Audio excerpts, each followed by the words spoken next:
Assalamualaikum warahmatullahi wabarakatuh. Perkenalkan, kelompok kami akan mempresentasi mengenai prediksi resiko diabetes berdasarkan riwayat medis menggunakan PAISPAC. Selanjutnya, untuk nama anggota kelompok, perkenalkan nama saya Ismatania Ramawati dengan NIM 3342229. Perkenalkan, nama saya Aufa Hamidah Aryana dengan NIM 334222204. Perkenalkan, nama saya Raden Noro Vedikta Reginur Bintani dengan nomor NIM 334222219. Lalu untuk yang pertama yaitu pendahuluan. Untuk latar belakangnya sendiri, diabetes merupakan penyakit kronis yang jumlah penderitanya itu terus meningkat setiap tahunnya. Diagnosis dini ini sangat penting untuk mencegah komplikasi serius.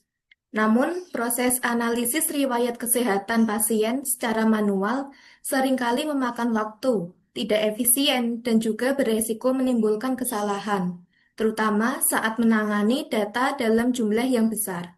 Untuk mengatasi masalah tersebut, digunakanlah Apache Spark dengan PySpark sebagai solusi analis data skala besar secara paralel dan juga efisien.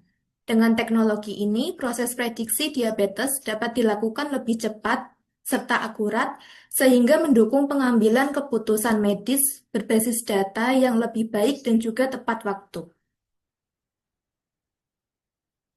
Untuk selanjutnya yaitu ada rumusan masalah. Berdasarkan latar belakang di atas tadi, kami menemukan beberapa permasalahan yaitu yang pertama, bagaimana manfaat Apache Spark atau PySpark untuk menganalisis data riwayat kesehatan dalam upaya prediksi penyakit diabetes. Kemudian, untuk yang poin kedua, seberapa akurat hasil prediksi diabetes yang dihasilkan menggunakan PySpark dibandingkan dengan metode manual ataupun konvensional. Lalu yang poin ketiga yaitu apa saja kelebihan dan juga tantangan dalam penerapan PySpark untuk analisis data kesehatan skala besar.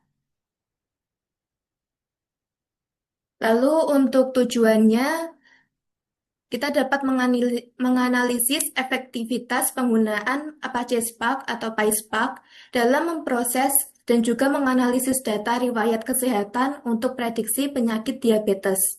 Yang kedua, mengembangkan sistem prediksi dini penyakit diabetes berbasis big data dengan memanfaatkan kemampuan komputasi paralel dari PySpark. Kemudian yang ketiga yaitu mengevaluasi akurasi hasil prediksi yang dihasilkan oleh sistem berbasis PySpark. Kemudian untuk manfaatnya, memberikan kontribusi ilmiah dalam pengembangan teknologi big data untuk sektor kesehatan, khususnya dalam prediksi penyakit kronis seperti diabetes. Lalu untuk manfaat praktis, menyediakan solusi efisien dan juga akurat untuk membantu tenaga medis dalam proses deteksi dini pada penyakit diabetes. Kemudian untuk mendorong pemanfaatan teknologi big data seperti PySpark dalam sistem informasi kesehatan di instansi ataupun fasilitas medis.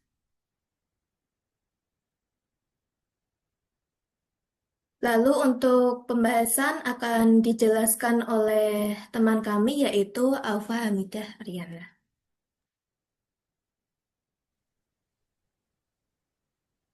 Baik, untuk penyelesaian rumusan masalahnya sendiri, untuk Apache Spark melalui pustaka PySpark dimanfaatkan untuk melakukan analisis data medis secara paralel dan efisien.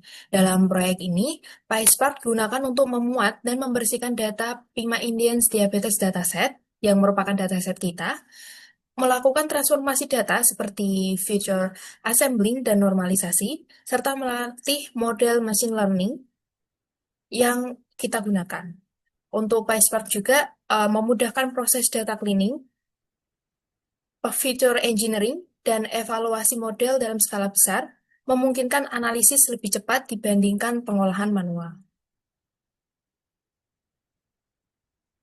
Yang kedua, berdasarkan evaluasi model yang dibangun dengan PySpark, logistic regression menghasilkan nilai AUC sebesar 0,84 atau 84% saat pelatihan dan AUC 0,80 atau sebesar 80% saat evaluasi.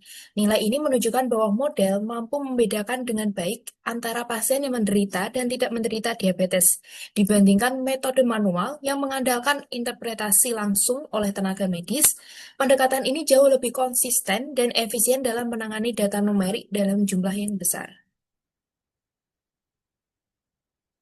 Kemudian yang ketiga, kelebihan utama PySpark adalah kemampuannya untuk memproses data besar secara paralel, fleksibilitas dalam pemodelan machine learning, serta integrasi yang baik dengan berbagai format data.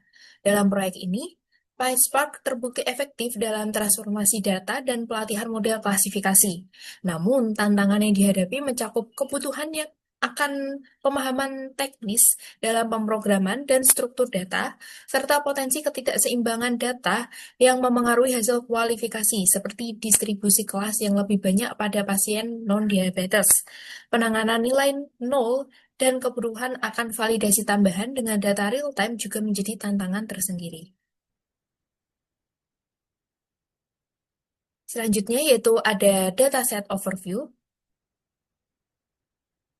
Dataset yang kami gunakan yaitu dataset diabetes. Nama datasetnya yaitu PIMA Indians Diabetes Database yang bersumber dari Kaggle.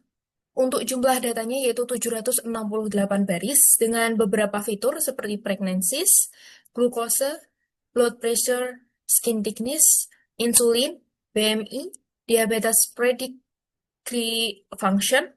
Kemudian ada umur dan outcome-nya di sini 0 untuk yang tidak diabetes dan 1 untuk yang diabetes.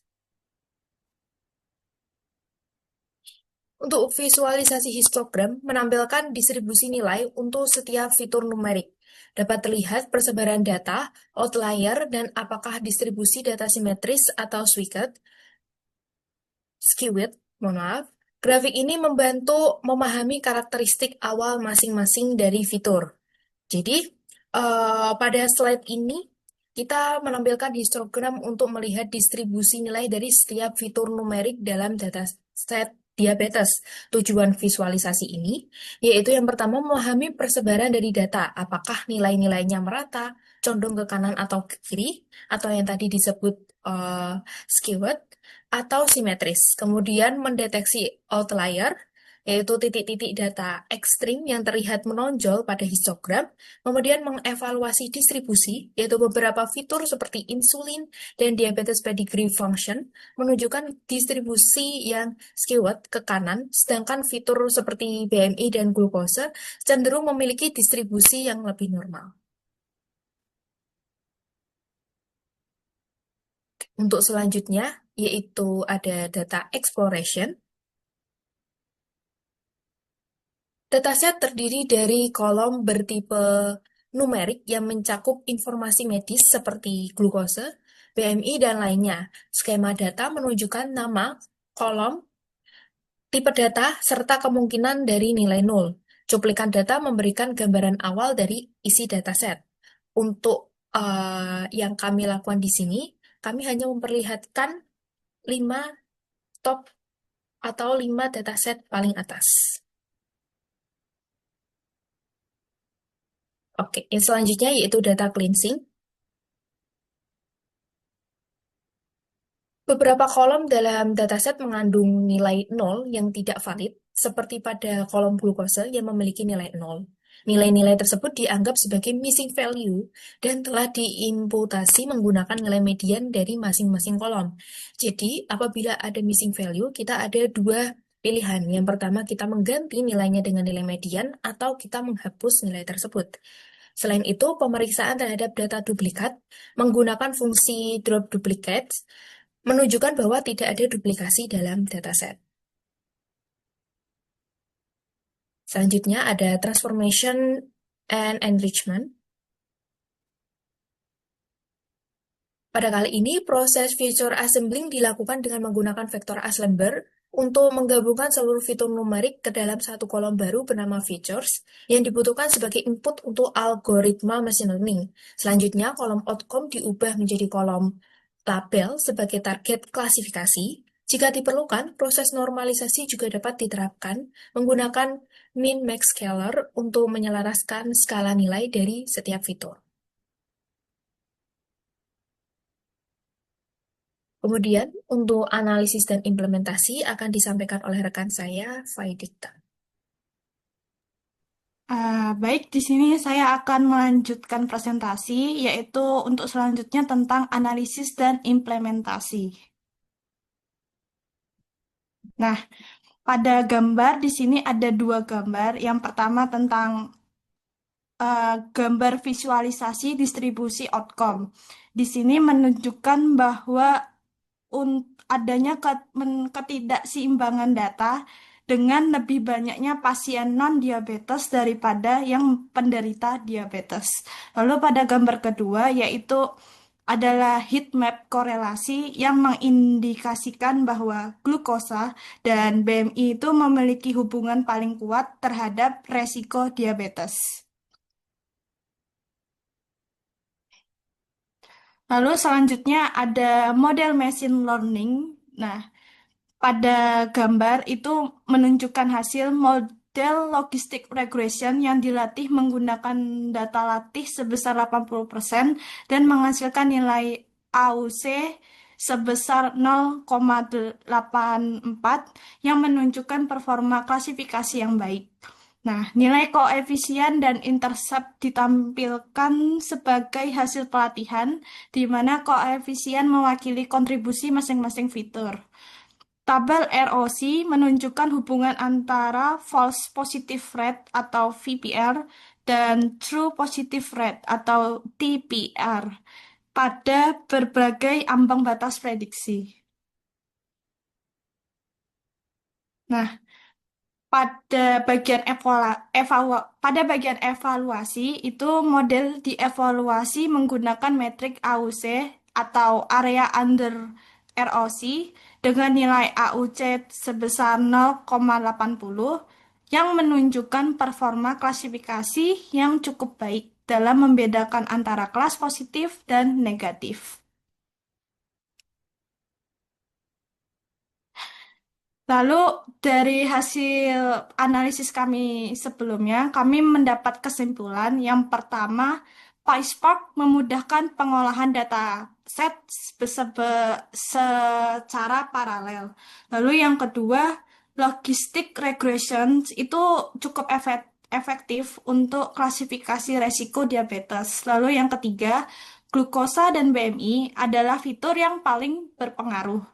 Lalu yang terakhir, analisis ini mendukung deteksi dini dan sebagai bentuk pencegahan diabetes. Lalu saran yang kami bisa sampaikan yaitu yang pertama, gunakan data real time dari Electronic Health Record atau EHR. Lalu yang kedua, tambahkan model lain seperti Random Forest atau XGBoost. Lalu yang ketiga itu kita bisa mengintegrasikan hasil dengan dashboard visualisasi agar memudahkan dokter untuk analisis. Baik, sekian presentasi kami dan mohon maaf bila ada kata-kata yang salah. Eh, Wassalamualaikum warahmatullahi wabarakatuh.